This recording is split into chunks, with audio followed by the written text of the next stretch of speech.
શરૂ કાર્યક્રમ થયો ત્યારની ઘણી બધી ફરમાઈશ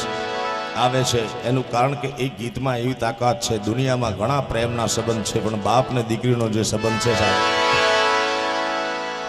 એમટીવી કોક સ્ટુડિયોમાં મારું આ ગીત ગાવાનું કારણ એકમાત્ર ઈ છે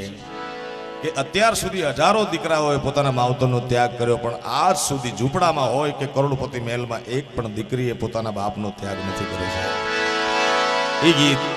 માતાજી રવેજી મોગલની દયાથી મને એમટીવી કોક સ્ટુડિયોમાં ગાવાનો મોકો મળ્યો આપની સમક્ષ રજૂ કરું।